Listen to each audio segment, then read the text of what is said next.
साल 2018 की बात है। दिल्ली की सर्दियां अपने चरम पर थीं। रात के करीब 11 बजे होंगे और ठंडी हवा हड्डियों तक चुभ रही थी।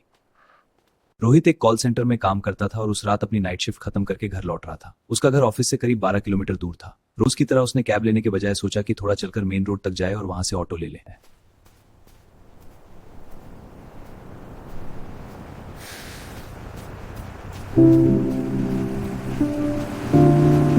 उस वक्त सड़कों पर बहुत कम लोग थे, बस कुछ कुत्तों के भौंकने की आवाज और दूर दूर तक फैली धुंध। रोहित बेफिक्र होकर चलते चलते अपने फोन पर गाने सुन रहा था। तभी अचानक उसका फोन बजा।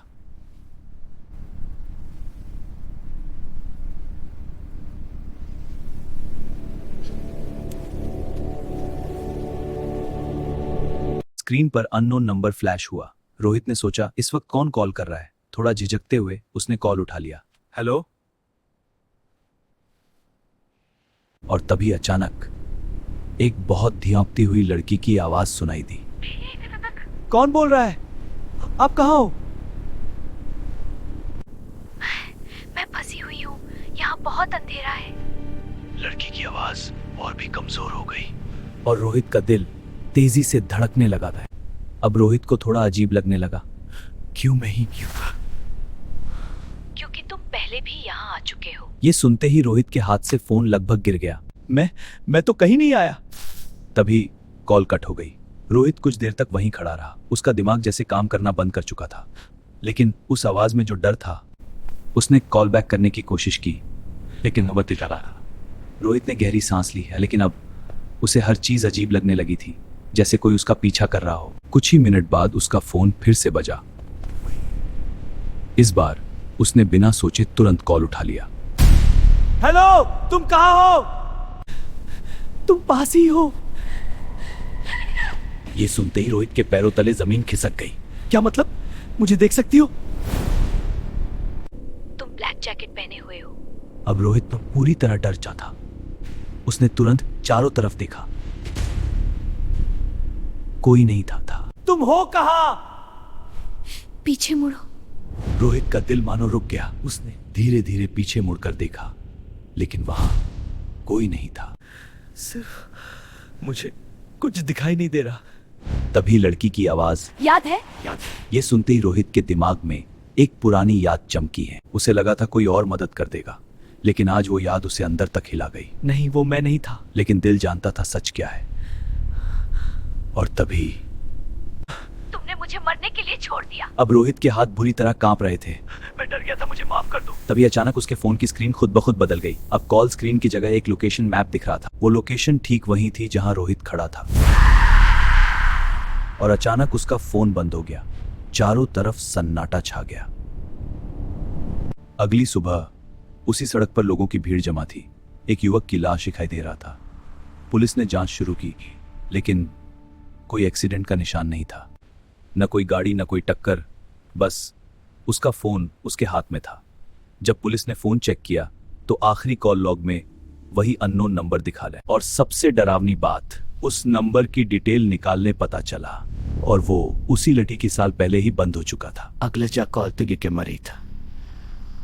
कहते हैं आज भी उस सड़क से गुजरने वाले कुछ लोगों को रात के सन्नाटे में एक कॉल आता है। वो कॉल उठा लिया। मैं तुम्हारे पीछे खड़ी हूँ। कहानी यहीं खत्म नहीं होती। कुछ महीनों बाद उसी से एक घना टिल्लिया खत्म रहा था और कोहरा पहले से भी ज्यादा घना। अमन अपने फोन पर मैप देख रहा था कि तभी अचानक उसकी बाइक अपने आप बंद हो गई। ये क्या यार? उसने बड़बड़ाते हुए बाइक स्टार्ट करने की कोशिश की। स्क्रीन पर वही अननोन नंबर। अमन ने सोचा शायद कस्टमर कॉल कर रहा होगा। उसने कॉल उठा लिया। कुछ सेकंड सन्नाटा। अमन थोड़ा चिढ़ गया। कौन? क्या मजाक है ये? लेकिन फिर इस बार रोना पहले से ज्यादा दर्दनाक था। प्लीज, मुझे बहुत डर लग रहा है। मैं यहाँ बहुत है। अमन के चेहरे का रंग उड़ गया। तुम कहाँ हो? बस तुम्हारे पीछे।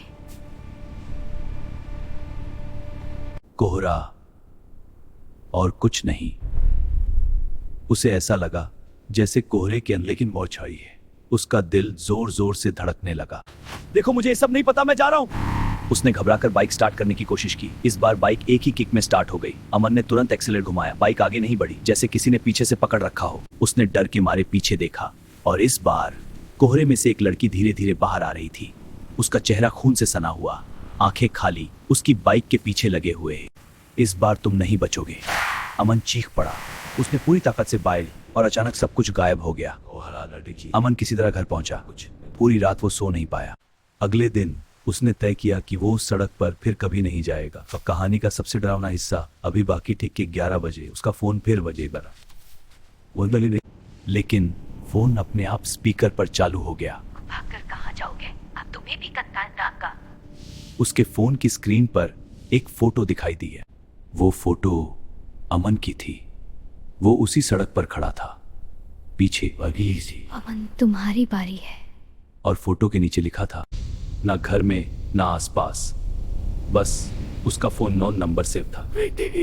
हर वो इंसान जो सिर्फ एक आदत कर सकता था लेकिन नहीं किया है, बल्कि जो भी उस कॉल का जवाब देता है वो खुद उस अननोन नंबर का हिस्सा बन जाता है और फिर अगले शिकार का इंतजार करता है। क्या तुम मेरी मदद करोगे?